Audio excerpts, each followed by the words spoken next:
Donc, l'enregistrement est parti. Nous allons commencer le premier webinaire Startup Academy. Nous sommes le 17 septembre 2013. Donc, bienvenue à cette première. Et ça s'appelle ce soir l'évolution du startup haute performance. Et j'ai décidé que c'était un bon sujet pour commencer notre conversation via les webinaires, via ce média, pour justement mettre en contexte c'est quoi un startup, parce qu'il y a beaucoup, je me rends compte qu'il y a beaucoup de, les entrepreneurs comprennent mal c'est quoi un startup. Et le message que je veux communiquer ce soir, c'est un startup, c'est une entreprise pas comme les autres. Et vous allez voir comment vous êtes très différents. Ça se gère d'une façon différente. C'est pas juste avoir une idée, monter un pitch, aller chercher du financement, puis tout à coup, vous êtes le prochain Mark Zuckerberg. C'est pas comme ça que ça fonctionne. Il y a vraiment un processus. Et ce que je vous présente ce soir a été développé pour la première fois il y a à peine 2 ans. C'est très, très nouveau quand même, toutes ces informations que je vais partager avec vous. Mais ça a vraiment transformé tout le monde, tout le sphère du soutien de start-up, puis aussi pour les entrepreneurs start-up aussi. Mais quand même, il y a beaucoup de monde qui ne savent pas ces informations-là. Donc, j'espère que ce qu'on va partager ce soir va vous permettre de prendre de meilleures décisions, de monter une meilleure stratégie pour aller vers vos objectifs beaucoup plus rapidement. Donc, plongeons dans le sujet, dans le vif du sujet. Premièrement, j'aime les définitions. Il faut qu'on se positionne. Et c'est quoi une entreprise? Et la définition que j'ai trouvée, qui est dérivée d'un couple d'auteurs que j'ai adapté, puis surtout d'un auteur et de mentor à Silicon Valley qui s'appelle Steve Blank. Puis je viens de partager avec vous, attends une minute, je vais le mettre ici dans le chat, Steve Blank. Je vous recommande fortement de faire une recherche Google sur lui, puis vous allez trouver son blog, de vous abonner à son blog, de rester en contact avec ce qu'il dit. Steve Blank, c'est un ancien des anciens, il a tout vu. Et maintenant, sa force, c'est de communiquer cette expérience-là aux nouveaux startups. Et il est très fort, comme moi aussi, sur le concept que l'entreprise est un système. Une entreprise est un système. Ce que vous êtes en train de bâtir, ou ce que vous planifiez de bâtir quand vous lancez un startup, c'est un système qui crée de la valeur, qui livre de la valeur à vos clients et qui récolte de la valeur que vous captez dans l'entreprise et que vous partagez entre vous, vos investisseurs et tout le monde qui sont impliqués dans l'entreprise. Donc, une entreprise est un système qui crée de la valeur, qui livre de la valeur et qui récolte de la valeur. Et c'est ce système-là ce que vous êtes en train de bâtir. Votre entreprise n'est pas votre morceau de logiciel. Votre entreprise n'est pas votre site web. Votre entreprise n'est pas votre application ou votre bidule que vous créez. Votre entreprise, ces choses-là, ce sont des offres. Donc, des offres de votre entreprise. Mais l'entreprise elle-même, une entreprise, c'est un système. D'où les concepts du Canva de modèle d'affaires et la validation du modèle d'affaires. Et les gens qui travaillent avec moi, vous allez devenir très, très familier avec le modèle d'affaires. Parce que c'est ça qui crée l'argent. Votre logiciel, votre produit n'a aucune valeur. Zéro. Un gros zéro. Puis, j'espère que ça vous choque, ça. Ce que vous êtes en train de bâtir, ça vaut un gros zéro. Levez votre main si vous êtes d'accord ou faites un thumbs down si vous n'êtes pas d'accord. Parce que c'est ça, c'est l'entreprise, c'est le système que vous allez bâtir. C'est ça qui crée de l'argent. Puis on oublie ça trop souvent. Puis tout le reste de ce que ce que je présente ce soir, puis par la suite avec Startup Academy, c'est basé là-dessus. Donc, si c'est un système qui crée de la valeur, qui livre de la valeur et qui récolte de la valeur, bon, maintenant, il faut faire une autre distinction entre deux types d'entreprises. Les entreprises dites de nécessité ou de lifestyle entrepreneur, ou est-ce que c'est la création de son propre emploi, ou est-ce qu'on vend son temps, ou ses connaissances, ou des produits, et c'est ça qui crée le revenu de l'entreprise, ou des entreprises d'opportunité, haute performance, où est-ce que le but c'est la création de richesse.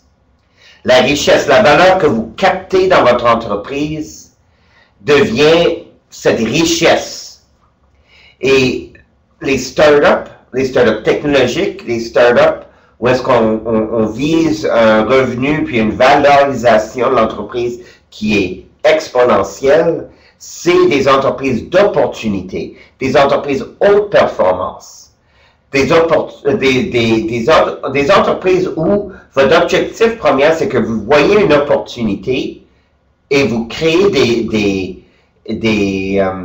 des offres, des produits, des services qui vont générer une valeur ajoutée pour vos clients et en retour, vous recevez pas seulement le flux de revenus direct, mais aussi il y a un levier, un mécanisme de création de richesse qui fait en sorte que vous faites payer plusieurs fois. Une fois par le client, une autre fois par la valuation de votre entreprise qui augmente.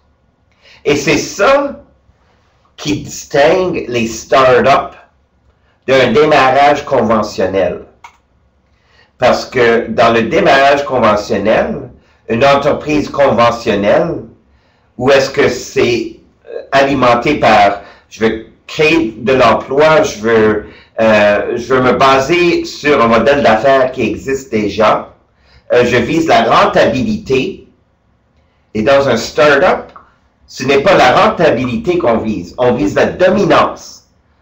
On veut, dans une entreprise d'opportunité, un startup, ce qu'on vise, c'est de trouver comment est-ce qu'on peut déranger le marché, comment est-ce qu'on peut créer un disrupt, comment est-ce qu'on peut changer les règles du jeu dans notre marché pour qu'on devienne la référence numéro 1 de nos clients. Et ça, c'est très différent d'une entreprise de nécessité. Vous allez voir sortir sur mon blog, puis dans mes discours qui s'en viennent, beaucoup plus d'informations là-dessus. Je suis encore en train un peu d'expliquer cette distinction-là. Mais je me suis rendu compte que, et vous le voyez aussi, qu'un startup, et dans le monde du startup, les startups technologiques, les startups web, les startups haute performance, sont très différents du type d'entreprise qui est créé par les CLD, par exemple, par des programmes de démarrage d'entreprise, où est-ce qu'on vous demande de créer un plan d'affaires. Dans une entreprise de nécessité, une entreprise de création d'emploi, on peut créer un plan d'affaires parce qu'on utilise des modèles d'affaires qui existent.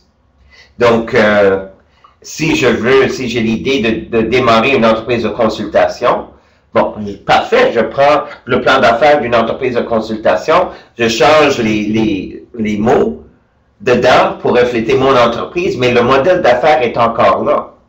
Mais dans un projet de start-up, c'est inconnu ce qu'on veut bâtir. Parce qu'on veut bâtir quelque chose qui n'existe pas encore, pour un marché qui n'existe pas encore, pour un marché qui ne sait même pas ce qu'on a à offrir, qui n'a même pas encore vécu ça.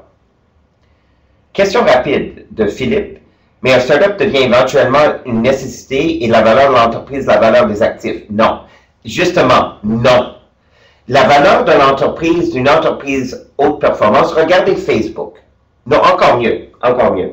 Regardez Instagram, l'application de prise de photos. C'est un cas extrême, Mais c'est un cas quand même qui démontre la distinction entre les deux. Instagram, qu'est-ce que ça faisait? C'était du logiciel qui était un des premiers logiciels qui rendait plus facile la prise de photos et le partage sur l'Internet de ces photos-là. C'était un des premiers. Il y en avait d'autres, mais c'est le premier qui a vraiment trouvé une façon facile de faire ça. Combien d'employés cette entreprise-là avait? À son pic, peut-être une douzaine, quelque chose comme ça, en bas de 15 certainement.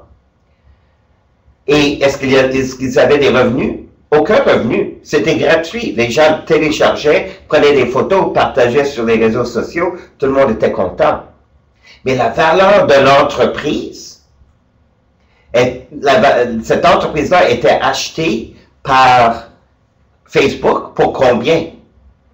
Pour 1 milliard de dollars.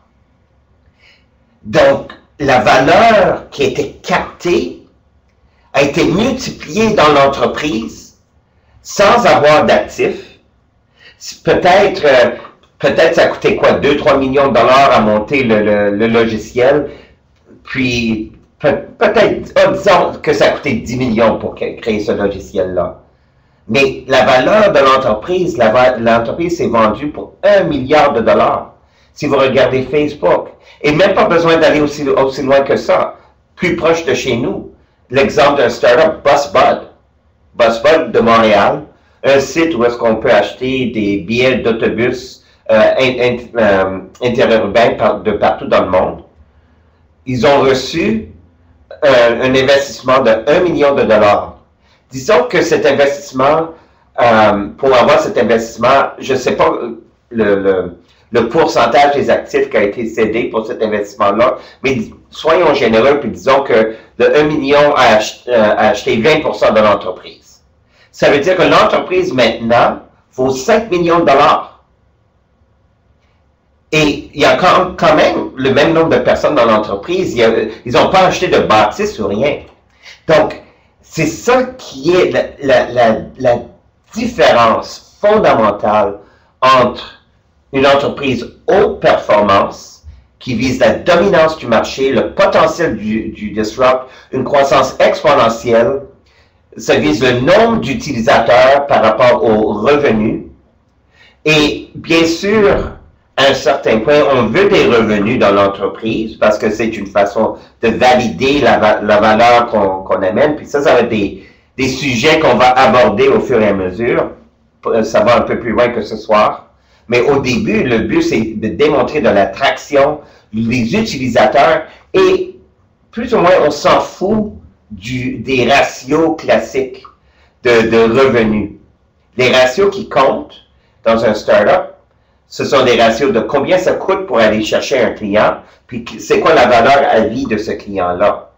Ça, c'est des ratios comme ça qu'on cherche au début. Mais tous les autres ratios classiques d'entreprise ne fonctionnent pas.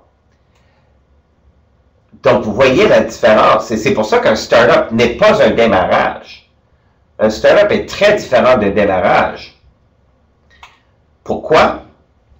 Là, je vous présente deux définitions. Une définition, c'est une startup est une institution humaine avec la mission de livrer un nouveau produit ou service dans des conditions d'incertitude extrême. Incertitude extrême parce que on ne sait pas, on ne sait pas le modèle d'affaires, on ne sait pas le marché, parce qu'on est en train de bâtir le marché, de découvrir le marché. Si le marché existe déjà, là, vous devenez plus conventionnel. Donc, dans vos projets, quand on travaille ensemble, vous et moi, le but, c'est de trouver, bon, où est-ce que vous pouvez naviguer dans un océan bleu. Et un autre terme de recherche, stratégie océan bleu. Donc, c'est de où pouvez-vous naviguer, bâtir votre marché où il n'y a pas d'autre compétition parce que ce que vous êtes en train d'offrir, c'est une valeur nouvelle où vous vous adressez à un nouveau marché, où vous changez complètement les balises du marché, donc le concept de disrupt. Une autre définition que j'aime beaucoup, c'est M. Steve Blank, que j'avais mentionné tantôt. Un startup est un projet qui a pour objectif la recherche d'un modèle d'affaires. Donc, vous n'êtes pas encore une entreprise quand vous êtes un startup.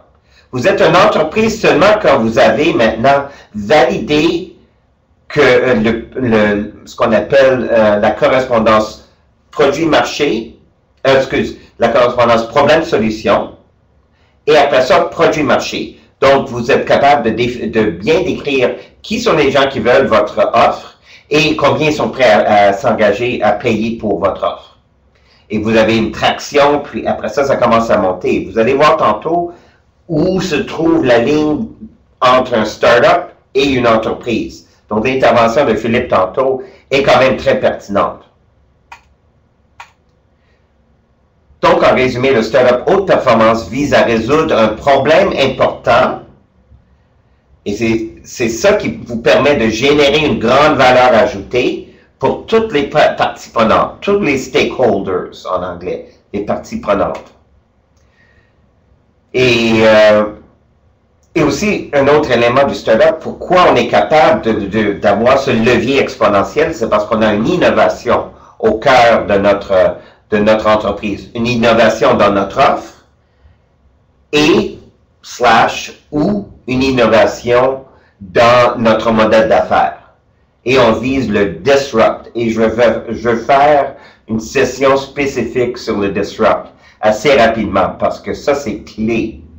Si vous ne dérangez pas les gens, si vous ne dérangez pas le marché et les incumbents du marché, les gens qui sont présentement dans ce marché-là ou autour de ce marché-là, si vous ne créez pas une discontinuité qui dérange les gens, vous ne faites pas votre travail. OK, maintenant les étapes d'un startup haute performance. Bien sûr, c'est ça que vous souhaitez. Vous lancez votre produit, puis les gens adhèrent, puis tout d'un coup, wouh, là ça monte, catching! Ça, c'est ce qu'on souhaite. Si vous êtes chanceux, ça peut prendre un couple d'années, si vous êtes chanceux, mais la réalité, c'est, ça monte, ça descend, ça oscille, donc ça monte, ça descend, ça oscille, et je ne suis pas capable d'aller de haut en bas, mais c'est ça. Je pense que je fais... Non, ça ne change pas. Mais anyway, ça oscille, puis éventuellement, si vous êtes chanceux, ça commence à lever. Mais beaucoup de monde, même cette ligne-là, the trough of sorrow, donc le creux comment on dirait ça en français? The trough of sorrow. Où est-ce qu'on a le creux du regret? Le creux du regret, ça devrait être même en bas de la ligne, pas en haut de la ligne. Donc, mais c'est ça la vérité. Puis comment est-ce qu'on peut éviter ces creux-là et accélérer où on pourrait se rendre à la croissance, parce que c'est là qu'on veut on veut se rendre. The promised land, la terre promise. Donc, ici. Ça va? Avez-vous des questions, des commentaires? J'ai dit beaucoup de choses. J'espère que je vous choque un peu, que je vous secoue un peu. C'est ça que j'espère. OK. Donc, moi, j'ai toujours cru qu'il y avait un système pour créer des systèmes. Moi, je suis un ingénieur de formation. Puis, comme ingénieur, je vois des systèmes dans tout. Et ce qui me tannait beaucoup avec le monde des startups, c'est que ça avait l'air, des fois, d'être très ad hoc, donc très improvisé. Mais le succès ne s'improvise pas. Le succès, ça se développe. Et j'ai été très heureux de voir, il y a 2 ans, une étude. C'est un étudiant, je pense à Stanford ou une des grandes universités en Californie, qui a décidé de faire une étude statistique. Il a commencé avec 3000 startups, surtout dans le mobile Web TI, parce que c'est fort en Silicon Valley, pour essayer de voir, de trouver des balises dans l'évolution du startup et de voir, OK, c'est quoi les caractéristiques qu'il faut atteindre, un genre de checklist qu'il faut atteindre à chaque étape pour justement accélérer vers cette croissance exponentielle. Et ça a été très intéressant. Son étude, les premières réactions du monde du venture capital de Silicon Valley avec son étude, c'était de dire non, ça n'a pas d'allure, ça n'a pas d'allure. Et finalement, l'étudiant a décidé de lancer son propre fonds. Et il a eu certains succès avec ça. L'étude continue toujours. Je vous encourage d'aller sur le site du Startup Genome et de soumettre des informations à propos de votre startup, où vous êtes, que vous soyez vraiment au début ou plus avancé, et de contribuer. Je pense qu'ils sont rendus quelque chose comme à 11 000 ou 15 000 startups maintenant. Donc, cette base statistique est en train de développer. Puis, j'ai vu aujourd'hui qu'il m'envoyait un autre message d'une mise à jour de cette étude-là que j'ai hâte de pouvoir vous partager. Mais la conclusion reste toujours la même, c'est ça. Ah, 84, wow, donc j'ai besoin de mettre à jour mes chiffres, ça évolue très rapidement, mais c'est une balise très importante parce que la conclusion est toujours, et ça tient toujours, que vous devez passer par des étapes distinctes. Et je vois beaucoup d'entrepreneurs start-up qui essaient de sauter des étapes, qui essaient d'aller chercher du financement avant qu'ils soient prêts, ou qu'ils essaient de vendre, qui pensent qu'ils sont à l'étape de croissance, et dans le fond, ils ont peut-être un petit nombre de croissants d'utilisateurs, et ils pensent que c'est le début de la bâton de hockey, mais non, ça va probablement baisser tout de suite après, puis être dans le creux du désespoir. Donc, il faut passer par ces étapes distinctes. Et à Québec, puis à Startup Academy, nous sommes en train de prendre ces éléments-là pour que ça devienne des métriques dans un programme d'accélération. Et ça serait vraiment une première fois que ça va arriver. On va pouvoir, avec vous, avec les entrepreneurs startup, dire, OK, oui, vous avez besoin de déménager à Québec, Philippe, je vois ça. mais c'est de pouvoir vous dire, voici la prochaine étape, et vraiment vous guider étape par étape. Donc, ces 4 étapes qui ont été définies par l'étude sont définition, validation, efficacité et accélération. D'où cette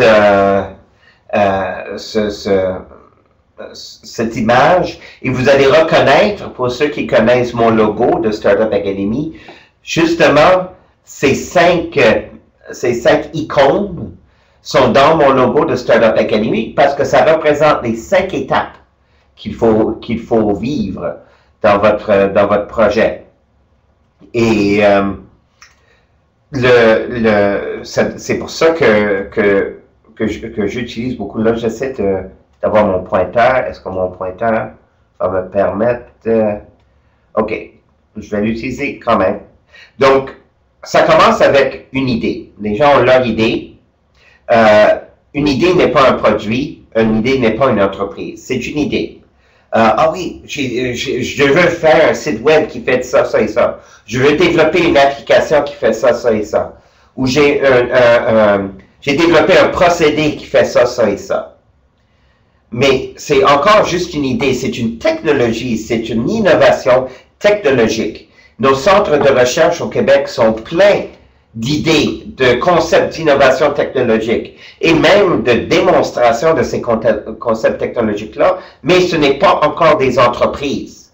Maintenant, il faut découvrir c'est quoi l'entreprise autour de cette idée-là. La première étape, l'étape de définition, c'est là c'est vraiment une étude pour voir ce que j'ai comme idée, c'est la solution à quel problème de ma clientèle cible, d'une clientèle qui reconnaît la valeur de ce que j'ai à offrir, de ce que j'offre, et qui est prêt à s'engager parce qu'ils voient cette valeur-là et ils veulent l'utiliser. Et c'est la partie la plus importante. C'est la partie qu'il faut faire avant votre minimum viable product, avant la démonstration de votre site, avant de monter votre produit. Ça, c'est une étape de définition où est-ce qu'il faut sortir de la bâtisse et parler. Parler avec des clients potentiels de tout genre. Parler avec des partenaires potentiels, avec des collaborateurs potentiels, avec toutes les parties prenantes de votre projet pour comprendre c'est quoi leur problème qui leur préoccupe et quel aspect de votre idée fournit une solution à ce problème ou ce désir qui leur préoccupe. Après ça, puis on va revenir plus tard, mais je vais vous montrer d'abord la progression. Une fois qu'on a bien défini, bon, c'est quoi le problème d'une clientèle cible qui est ouvert à considérer ma solution, puis qui reconnaît que ma solution peut leur aider. Après ça, il faut voir, bon, combien le marché est prêt à payer pour votre offre. Donc, vous êtes à la découverte, à l'exploration de votre modèle d'affaires. Et vous devez mettre autant de temps dans ces étapes de définition et de validation que vous mettez dans le développement technologique. Et c'est ça qui est le plus difficile à comprendre pour la plupart des entrepreneurs startup, parce que vous êtes en amour avec votre produit, vous voulez développer votre produit, et Dominique, qui a participé au Fast Track avec moi l'automne dernier, on est rendu à l'automne, donc lui c'était au printemps. Boy, le temps passe vite. Mais Dominique l'a vécu. Cette importance de parler avec les gens pour pouvoir définir c'est quoi les fonctionnalités de base dans votre première version. Les fonctionnalités sont définies non pas par votre capacité de développement, mais par les réponses que vous avez aux étapes de définition et de validation. Puis là, à la fin de l'étape de validation, là, vous commencez à avoir un modèle d'affaires qui est éprouvé, du moins au début. Et là, c'est l'efficacité. Là, vous commencez à voir l'attraction des clients. Là, ça commence à monter. Là, il faut travailler sur l'interne de l'entreprise pour s'assurer que vous êtes prêt à répondre quand ça vient le temps de faire le scaling. Donc, définition, validation, efficacité et surdimensionnement. Les 4 étapes qui suivent l'étape 0, qui est l'idée. Philippe commente rapidement, je suis un peu parano, mais en demandant publiquement quels sont les problèmes de vos clients potentiels, est-ce que ça n'aide pas la compétition aussi? Prenez pour acquis que si vous avez une idée, que quelqu'un d'autre l'a. Mais la différence, c'est que vous allez trouver comment bâtir une entreprise autour de votre idée. Et une entreprise qui est prête à recevoir les clients, à les servir, à créer, à livrer et à récolter de la valeur. Et votre compétition n'aura pas cette entreprise-là. Il va avoir un produit, mais personne va l'adopter. Donc, merci Dominique. La validation est super importante parce qu'il faut trouver l'élément.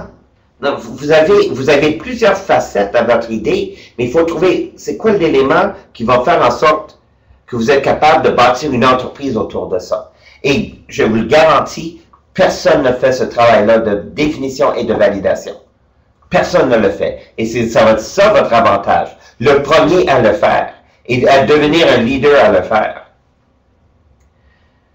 Donc, puis je peux vous amener beaucoup d'exemples d'entreprises qui ont participé à Fast Track, qui ont participé à mon coaching, qui ont découvert la vraie valeur de leur idée, qui était bien au-delà de ce qu'ils pensaient au début. Et c'est ça qu'on découvre à l'étape de définition et de validation. Bon, je vois beaucoup d'écriture qui se fait. Validation est très importante. Un produit qui pourrait pivoter grâce à cette info. Mais on s'éloigne un peu là. Mais, et c'est cette... tu amènes un point super important, Philippe, parce que ben, il y a deux façons. Premièrement, de façon pratique, à l'étape de définition, on parle très très peu du produit. C'est pas d'arriver de dire à vos clients potentiels, voulez-vous acheter mon produit? C'est pas ça. C'est des questionnements, c'est des entrevues, c'est des surveys pour vraiment comprendre votre marché. Et la définition, si c'est bien fait, vous ne présentez aucun élément de votre offre à cette étape-là. Puis après ça, à l'étape de validation, bien sûr, là, vous commencez à dévoiler votre offre parce que c'est à cette étape-là que vous commencez à offrir un MVP, un Minimum Viable Product. Et les gens sont capables de voir ce que vous êtes en train de faire. Mais vous avez une longueur d'avance parce que vous avez validé un modèle d'affaires qui fonctionne. Donc, et c'est beaucoup du travail qu'on fait avec Startup Academy. Ma passion, c'est d'accompagner les entrepreneurs startup aux étapes de définition et de validation.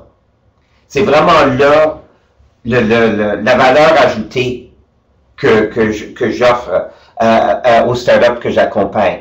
Parce que c'est crucial. Tout le reste, la valorisation, de valuation, donc en français, la valorisation, la valeur de votre entreprise dépend de la qualité de votre travail aux étapes de définition et de validation. Bon, maintenant, c'est ça. On va ajuster la page. Donc, c'est quand même mieux d'essayer de rejoindre les clients potentiels en privé plutôt qu'en public. Et c'est ça. À l'étape de définition, comme je suis en train de montrer ici, c'est vraiment de la recherche que vous êtes en train de faire. Et le grand problème des startups, je comprends que vous voulez célébrer votre idée, puis faire une grande annonce, puis faire un grand party, le launch party, comme on voit. La plupart du temps, les launch parties se font beaucoup trop tôt. Le launch party devrait se faire après la validation, pas avant. Donc, parce que la définition, vous êtes en train de regarder, est-ce que vous répondez à un problème significatif? Donc, à cette étape-là, vous êtes en train d'aller chercher vos partenaires, vous faites des entrevues avec des clients potentiels. 100, 150, 200, 250 entrevues de différentes façons. Et il y a des techniques pour faire ça. Mais il faut comprendre votre client potentiel mieux que votre client potentiel se comprend lui-même. Et vous trouvez cette valeur, cette proposition de valeur, cet élément déclencheur qui fait en sorte que, oh, OK, le client se dit, OK, là, je vois que tu peux m'amener de la valeur. Donc, définition. Et d'habitude, c'est un processus de 5 à 7 mois. Pendant ce temps-là, vous pouvez encore faire en parallèle du développement.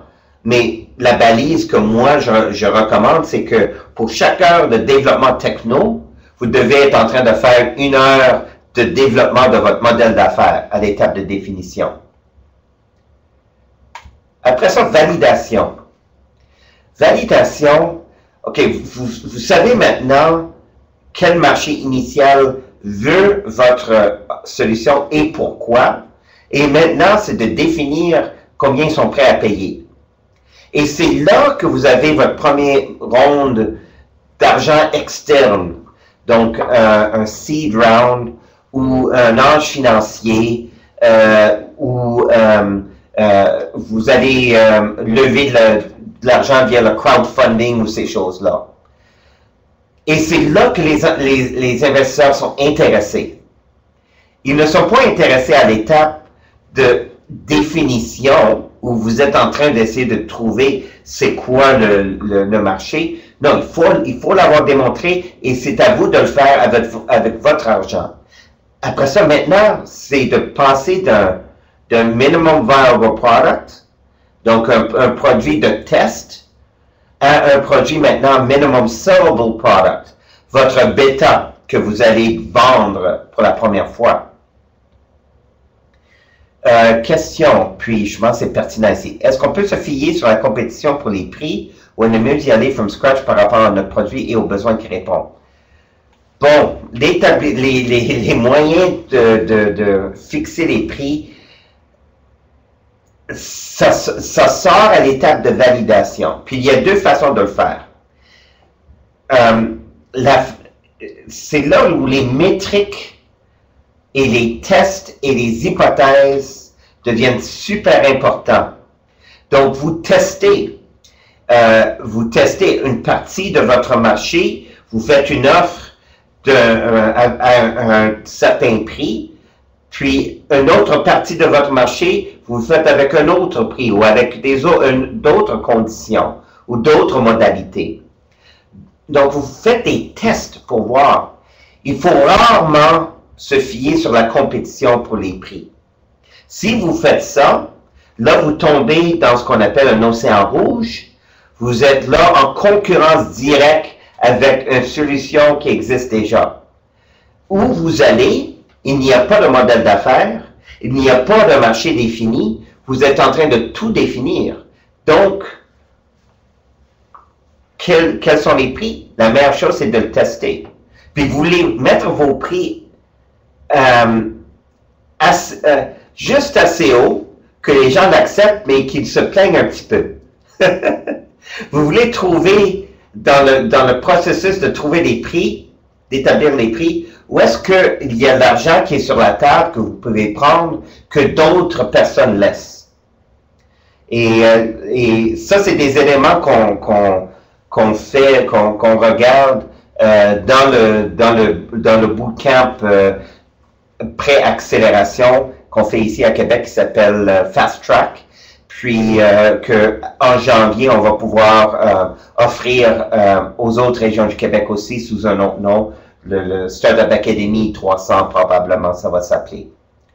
Que se passe-t-il dans le cas d'un modèle freemium? Mais freemium, c'est un prix. C'est un prix que vous établissez à zéro. Puis il y a des conséquences à ce prix-là. Et éventuellement, vous voulez,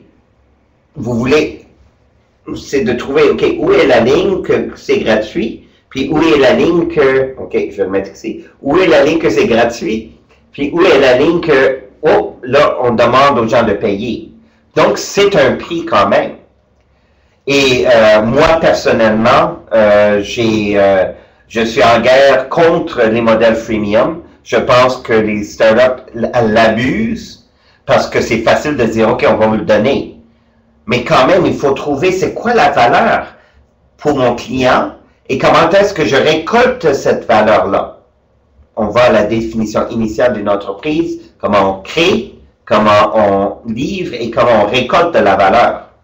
Donc, vous me donnez la motivation de faire une session spécifiquement sur le pricing. Après la validation, là, vous êtes en affaires. Là, vous avez du revenu. Et c'est là que les investisseurs, les VC, commencent à être super intéressés. C'est vers là que vous commencez, vous avez probablement reçu de l'investissement ou levé du capital. Vous avez des flux de revenus. Là, c'est engager du monde maintenant pour formaliser vos systèmes internes et vous préparer à la croissance. Et super, ce qu'on voit ici, c'est le processus de vente duplicable. Oh, le processus de vente duplicable et la croissance virale et un flux de revenus prévisible et fiable. Donc là, vous faites la transition entre un startup et une entreprise. Et c'est ici, maintenant, que vous préparez pour avoir ce qu'on appelle une série A, une ronde institutionnelle d'investissement qui, au Québec, se situe 1 million et plus. Et finalement, l'accélération, le scaling, et c'est là que vous dominez votre segment, vous devenez la référence de votre segment, et vous avez maintenant une entreprise. Vous n'êtes plus un startup, vous êtes une entreprise. Et c'est ça, certainement, il y a beaucoup de questions à se poser sur chaque étape. Il y a une méthodologie à chaque étape. Et c'est ça le rôle des programmes d'accompagnement, le rôle des programmes d'accélération pour vous guider là-dedans. Et aussi, il faut adapter ces 4 étapes-là selon votre entreprise. Mais ça vous donne une idée générale qu'il y a un processus. Essayez d'aller chercher, de parler à un venture cap pour aller chercher 500 ou 1 million de dollars quand vous n'avez pas bien défini votre problem solution fit, votre correspondance problème-solution, comment vous allez attirer et engager vos utilisateurs et vos clients, c'est trop tôt. Vouloir vendre son MVP comme si c'était un produit fini, quand vous n'avez pas fait des étapes de définition et de validation, c'est trop tôt.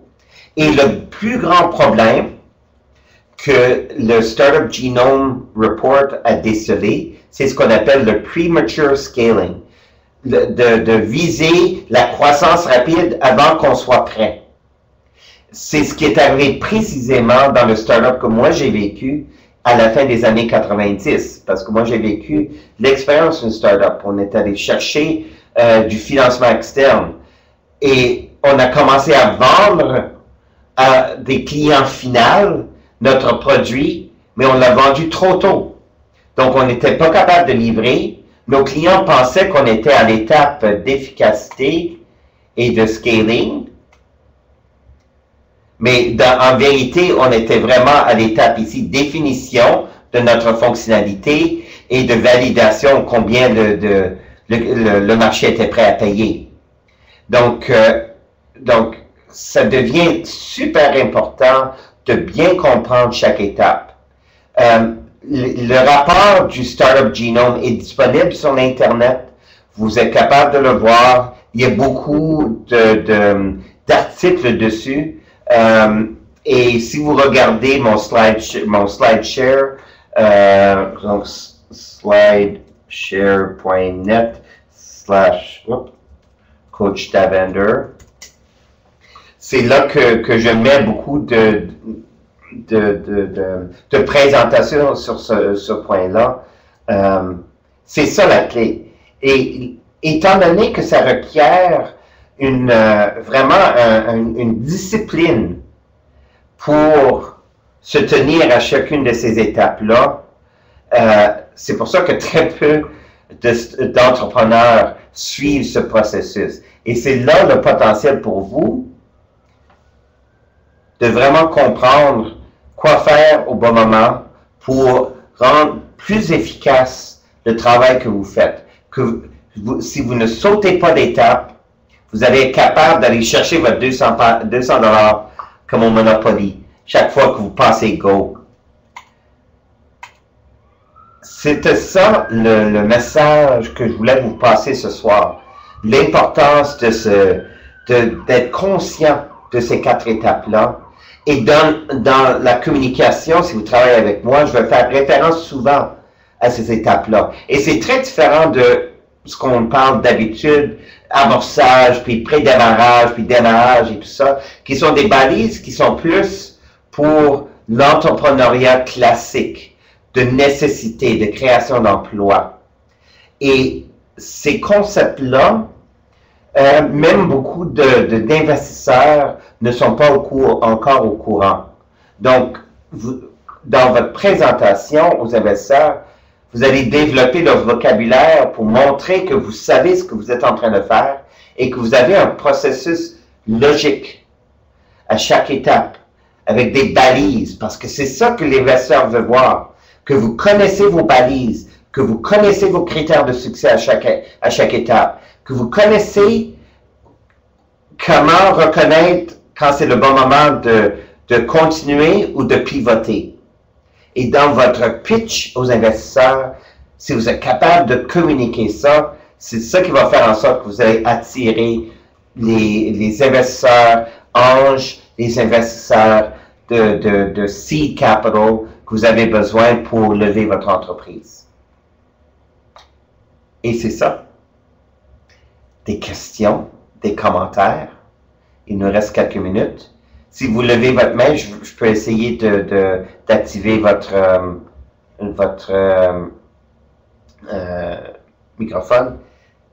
Philippe demande, est-ce que c'est un peu de Founder Fuel pour le speech? Oui. Donc, si vous avez participé à l'étape, à l'atelier Pitch It de Founder Fuel, qui est en tournée en ce moment en septembre 2013 à travers le Canada, c'est ça qu'ils sont en train de dire. Des investisseurs veulent vous voir quand vous avez fini l'étape de définition et que vous êtes en train de faire la transition vers la validation. C'est là que les investisseurs au niveau seed, comme Founder Fuel, comme Row Venture, veulent vous voir. Ange Québec, eux autres, ils veulent vous voir un peu plus loin, entre validation et exécution. Donc, c'est de connaître où est le meilleur point à chaque étape pour aller chercher les contacts d'investissement. D'autres commentaires? Je vois qu'il y a de l'écriture qui est en train d'être faite. Et bien sûr, par la suite, si vous voulez continuer la discussion, vous avez mes coordonnées ici. Je vous encourage de communiquer avec moi. Je vais mettre cette présentation et l'enregistrement sur mon blog. Et j'espère démarrer une discussion autour de ça. Il y a des activités qui s'en viennent à Gatineau, à Québec et aussi via le web pour approfondir ces éléments-là. Je vous encourage de vous abonner à mon infolettre que vous pouvez voir sur mon blog. Puis je vais juste vous montrer le HTTP. Mais si vous allez sur startupacademy.com, vous allez voir le lien pour le blog, mais aussi si vous regardez blog.davender.com. Si vous allez voir mon blog, j'ai des articles là-dessus. C'est là que je suis en train de partager des éléments. Et aussi, vous pouvez vous inscrire à mon infolette via ce blog-là. Donc, merci beaucoup pour votre participation. J'ai beaucoup apprécié votre participation. Et restez au courant via le blog, via Facebook, via le Twitter, puis tous les autres façons que je connais. Appelez-moi, communiquez avec moi, puis je vais vous tenir au courant des autres sessions qui vont venir. Donc, merci beaucoup, bonne soirée et bon succès.